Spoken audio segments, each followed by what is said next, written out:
गोस्वामी तुलसीदास ने एक बहुत अच्छी बात कही है, मन के हारे हार है, मन के जीते जीत। जो मन से हार गया वो सब कुछ हार गया।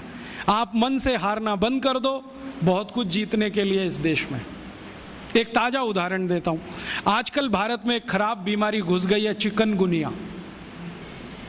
लाखों लोग प्रभावित हैं। मैं 6 महीने से गांव-गांव घूम के उसका इलाज कर रहा हूँ, और आपको सुनकर ताज्जुब होगा, ज़्यादा लोगों को इलाज में मैं एक ही बात बताता हूँ, तुलसी का काढ़ा पी लो, नीम की गिलोय होती है ना, उसको भी उसमें डाल लो, थोड़ा सूंठ डाल लो, थोड़ी छोटी पीपर डाल लो, बस ये 4-5 चीज़ें, और थोड़ा गुड़ डाल लो, क्योंकि ये कड़वा इतना है कि पी नहीं पाओगे। इतने मात्र से 3 खुराक में बीमारी ठीक हो रही है। और जो एलोपैथी से कर रहे हैं ना, बोवेरॉन के 3-3 इंजेक्शन ठोक दो, डाइक्लोफेनेक दे दो, और पैरासीटामोल भी दे दो, जो तुम्हारे पास है सब दे दो। 20-20 दिन से बिस्तर में पड़े तड़प रहे, 20-20 दिन से। अभी आज मैं आया भीलवाड़ा से, और आने का देरी का कारण भी यही है कि वहाँ 1 लाख लोग चिकनगुनिया से पीड़ित हैं। वहाँ डॉक्टर आते हैं, राजीव भाई जरा बताओ ना। मैंने कहा अपना इंजेक्शन खुद क्यों नहीं ठोक लेते?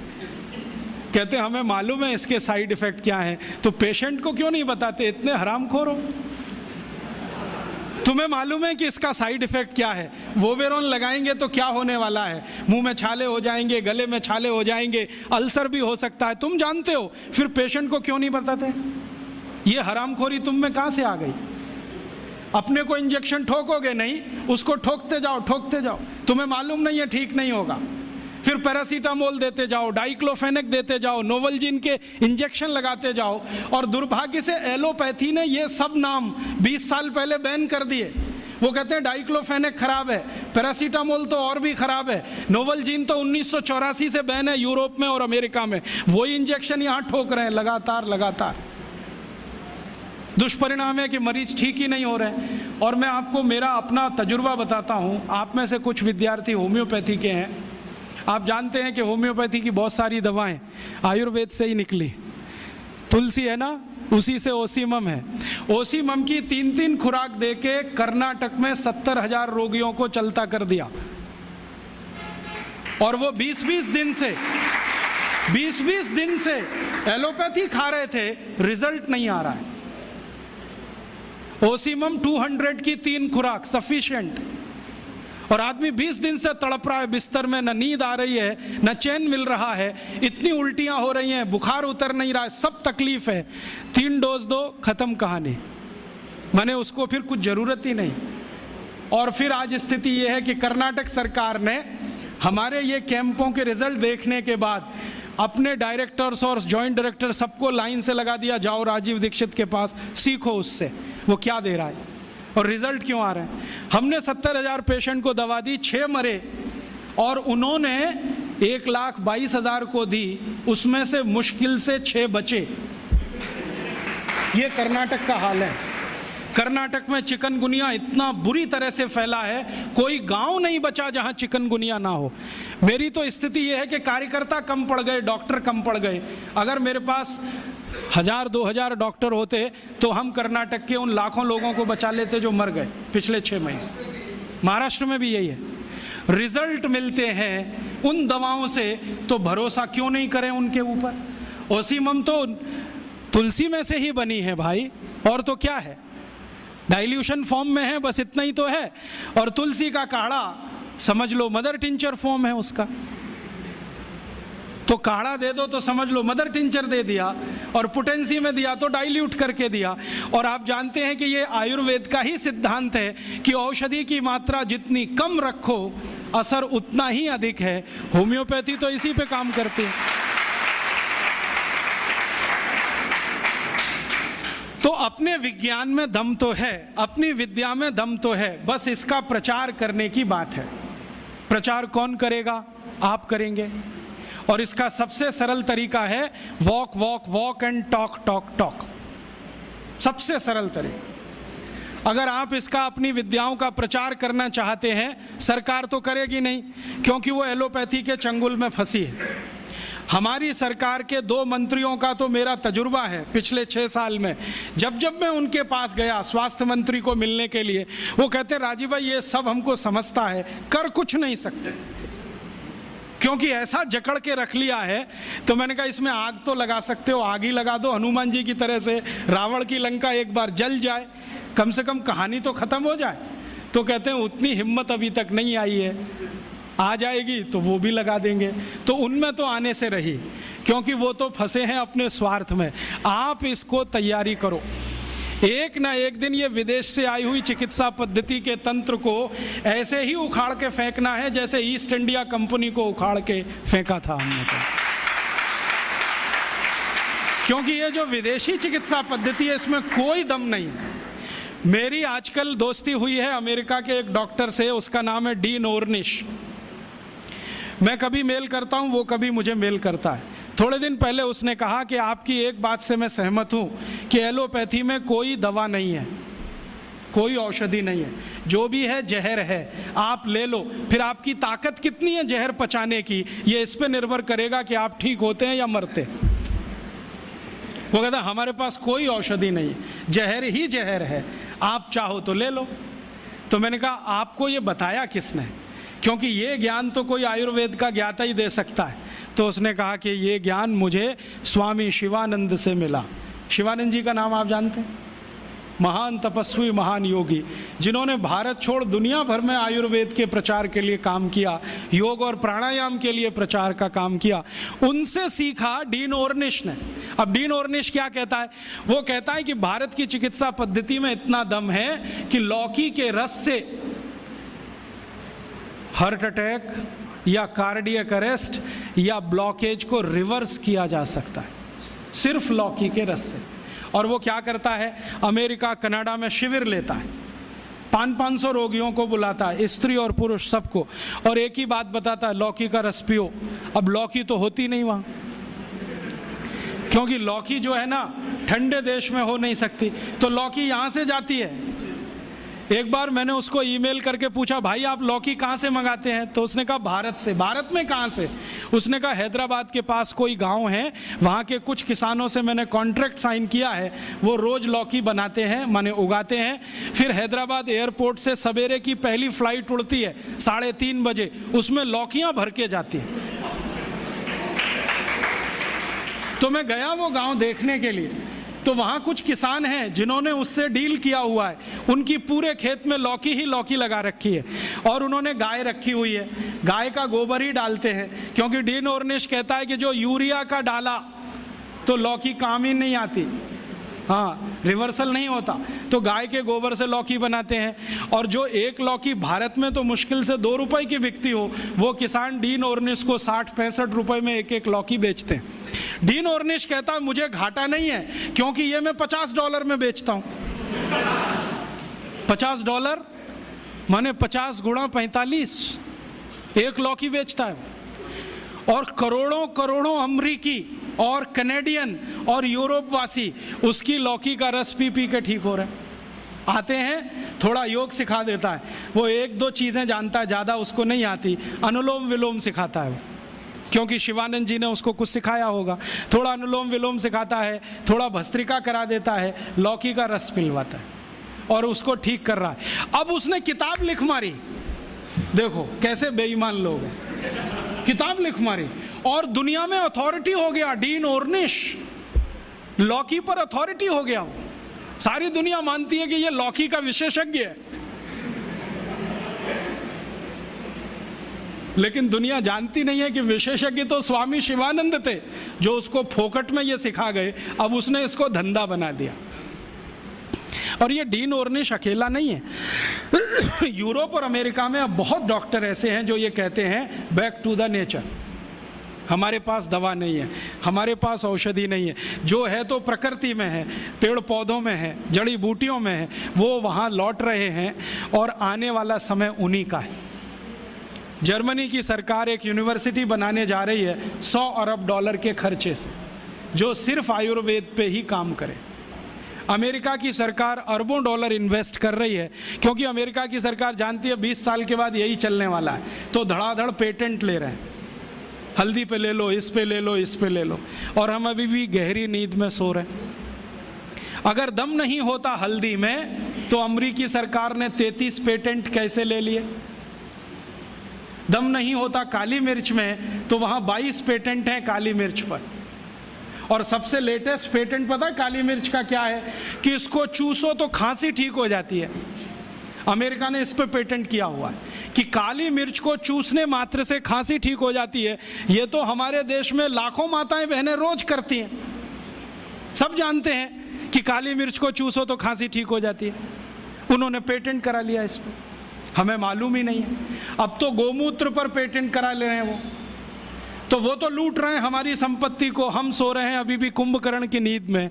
तो मैं आपसे कहने आया, जागो, इस भारतीय चिकित्सा व्यवस्था का प्रचार करो, और इतना प्रचार करो कि ये एलोपैथी बह जाए यहाँ से, क्योंकि हमें ये चाहिए नहीं और इसकी हमें आवश्यकता भी नहीं है। बहुत लोग कहते हैं जी कुछ तो आवश्यकता है, कहाँ? सर्जरी में। तो हम सर्जरी अपनी लाएंगे, यूरोप वाली सर्जरी में क्यों जाएंगे? हमारे यहाँ जो सर्जरी होती थी 200 साल पहले, उसको रिवाइव करेंगे, उसके स्कूल खोलेंगे, उसके कॉलेज खोलेंगे। कहीं ना कहीं गांव में कोई ना कोई विशेषज्ञ मिलेगा, उसको गुरु बनाएंगे, उससे सीखेंगे, वो आगे सिखाएगा सबको। तो हम तो अपनी चीज़ें पे जाएं, उनका भरोसा करें, उनको प्रचारित करें और इनको आगे बढ़ाएं। ये ताकत आप सब में है, बस आप एक बार संकल्प लेके काम करो। और संकल्प लेके काम कैसे करें? आप बोलोगे जी अपने पास तो समय नहीं है। समय तो आप सबके पास है, लेकिन समय का नियोजन नहीं है। हमारे पास बहुत समय है जो हम टीवी के सामने बर्बाद करते हैं, सास भी कभी बहू थी देखने में, जिसमें कुछ भी आयुर्वेदिक नहीं है। हाँ, उसमें एक ही कहानी है, किसी की पत्नी किसी के पति के साथ भाग गई, किसी का पति किसी दूसरी की पत्नी के साथ भाग लिया, कोई पुरुष 3 महिलाओं के चक्कर में, कोई महिला 3 पुरुष के चक्कर में। क्यों समय टाइम बेकार कर रहे हो भाई?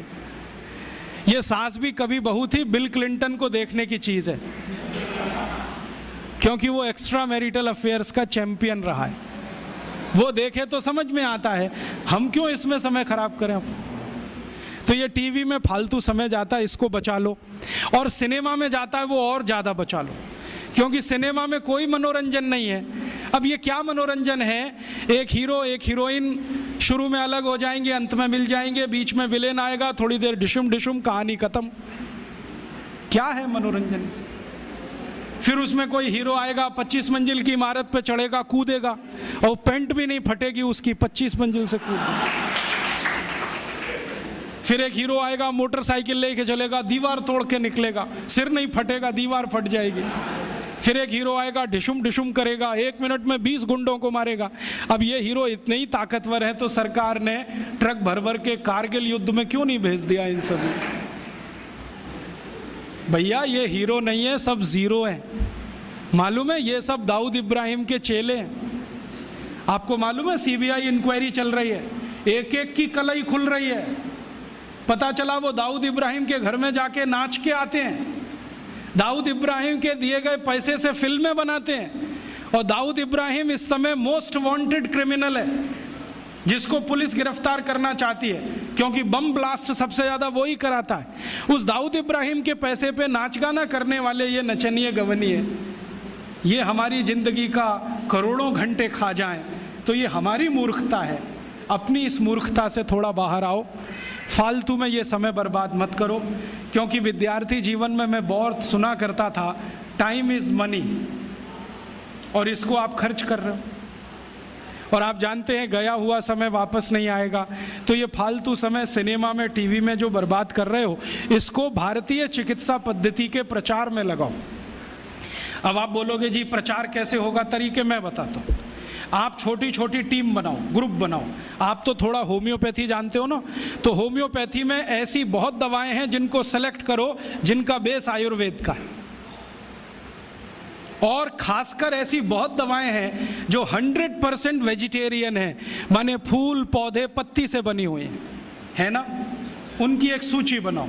इन्हीं दवाओं का उपयोग करो। नोजोड्स में जाओ ही मत, जरूरत नहीं है उसकी। मैं होम्योपैथी पढ़ाई करके नहीं, पढ़ पढ़ के सीखा, और मैंने ये तय कर लिया कि ज़िंदगी में कभी नोज़ोट्स का इस्तेमाल नहीं करूँगा, कितना भी सीरियस पेशेंट आए। और आपको सुनकर आश्चर्य होगा, मैक्सिमम सीरियस पेशेंट्स को मैं बेलाडोना से ठीक कर लेता हूँ।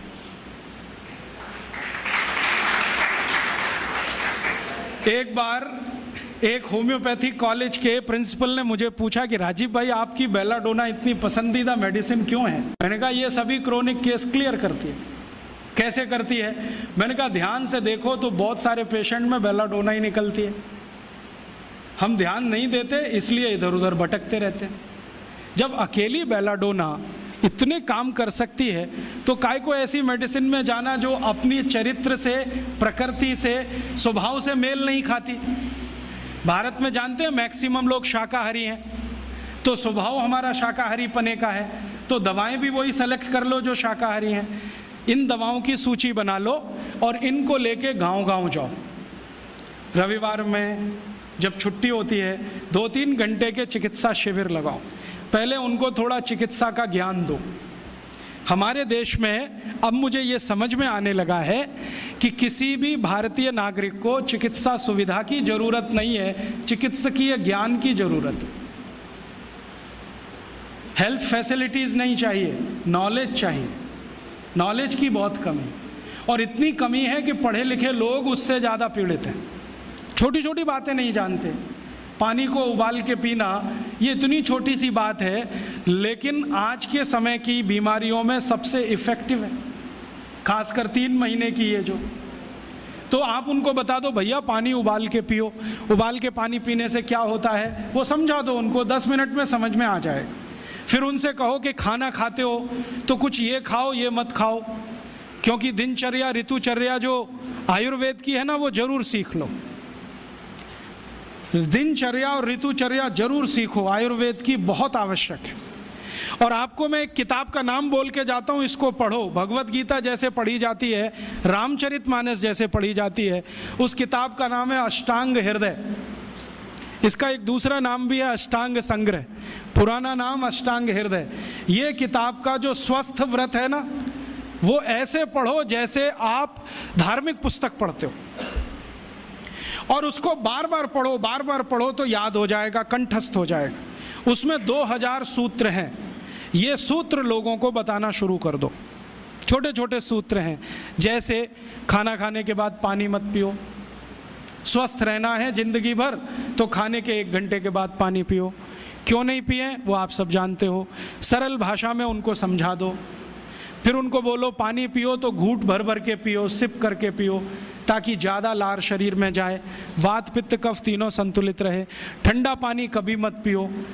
मैंने दुनिया में ठंडे पानी पीने वालों को बहुत देखा है। यूरोप और अमेरिका के लोग चिल्ड वाटर पीते हैं, बर्फ़ का पानी फ्रिज में रख के पीते हैं। परिणाम जानते हैं क्या होता है? सवेरे जब टॉयलेट रूम में जाते हैं तो 1-1 घंटे बाहर ही नहीं आते। उनको पूछो भाई तुम क्या कर रहे थे 1 घंटे वहाँ?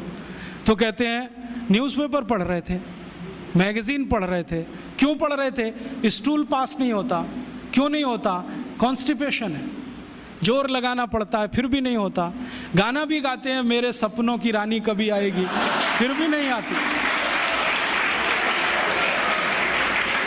और अंतिम दुष्परिणाम पता है क्या होता है?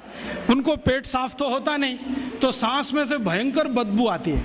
किसी अमेरिकन यूरोपियन के नज़दीक बैठ जाओ, अगर वो लिस्ट्रीन स्प्रे करके नहीं आया तो 1 मिनट नहीं बैठ सकते। हर समय उनको माउथ फ्रेशनर स्प्रे करना पड़ता है, क्योंकि अंतड़ियाँ साफ नहीं है, कब्जियत है, मल भरा हुआ है, उसमें कचरा जमा है। फिर उनके पसीने में से भी बदबू आती है। क्यों? कब्जियत बहुत है।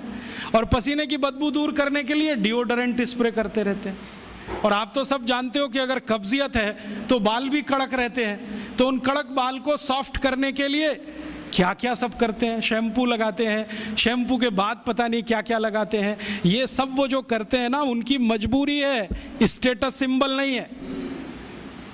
इसको अपने दिमाग से निकाल दो कि ये कोई स्टेटस सिंबल है।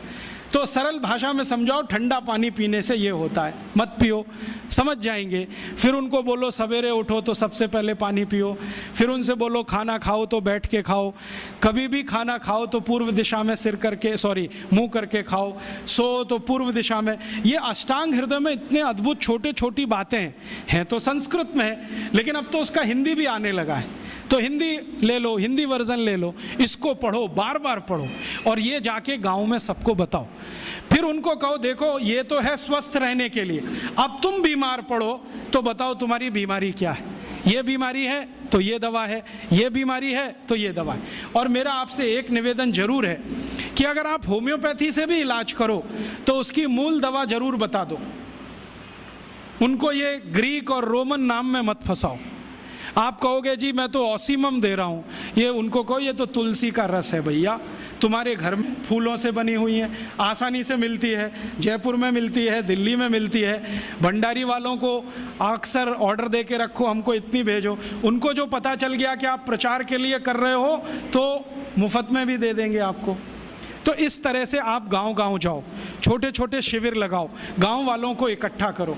गांव वाले बहुत दुखी हैं, शहर वाले भी दुखी हैं, वैसे तो वो दुखी हैं, इसका यही सबूत है कि रामदेव जी आए जयपुर में सवेरे 4 बजे तो सब लोग पहुंच जाते हैं वहाँ, पैसा भी देते हैं, समय भी देते हैं। और 4 बजे रामदेव जी कहें टांग ऊपर उठा लो तो उठा लेते हैं, कहें सिर नीचे कर दो तो कर लेते हैं, ऐसे कर लो तो कर लेते हैं। क्यों? परेशान है, दुखी है, शरीर उनका साथ नहीं दे रहा है, और इतने दुखी हैं कि रामदेव जी तो क्या, कोई टिम्बकटू आ जाए उसी के सामने वो आ जाएंगे, और वो दुनिया भर में घूम के आते हैं अपनी अपनी छोटी छोटी बीमारियां लेके। तो इन जो दुखी लोगों का थोड़ा थोड़ा आप मदद कर दो इलाज के रूप में, ये सब आपके भगत हो जाएंगे। और ये भगत हो जाएंगे तो कहो आप भी प्रचार करो इसका, वो भी करें, आप भी करो, तो ये इतना तेजी से मल्टीप्लाई करेगा कि 2-5 साल में एलोपैथी का बाजा बज जाएगा।